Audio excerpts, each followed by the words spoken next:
Now, the first in a series of special reports. Hey man, y'all heard any gunshots? On patrol with Lafayette police, with access like never before. Apparently they were shooting across the street. This is Shots Fired, Gun Crimes by the Numbers.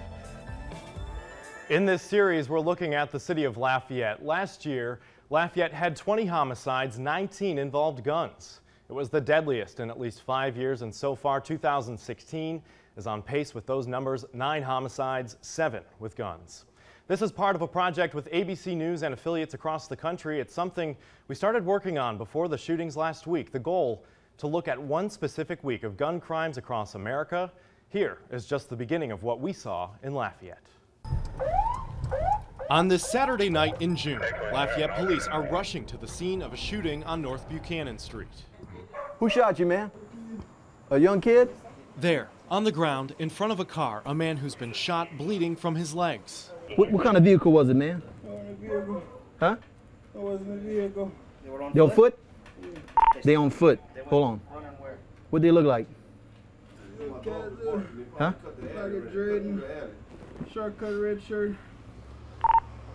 Some youngsters, one of them has a red shirt. He said they took off running. He was shot across the street and ran to this house for cover. You're gonna see a knapsack across the street, a black one. Make sure that's the victim's knapsack. Apparently that's where it happened at. A perimeter goes up as the investigation begins by flashlight. The entire area searched step by step. We researched the numbers on shooting investigations just like this one. We uncovered in the first half of this year, Lafayette police have investigated 80 shootings. That's down from 89 last year. They were chasing you, man. On Buchanan Street, medics arrive on scene, stabilize the patient who's been shot at least 4 times, mostly in the legs. You ever seen him before? Sergeant Aaron Thibodeau trying to get as much information as possible with a shooter or shooters on the loose. The victim was treated for non-life-threatening injuries. So far, no arrests have been made. And gun crimes don't always involve actual shootings. Tomorrow night, more of what we saw, including some of the 22 calls for that week for shots fired.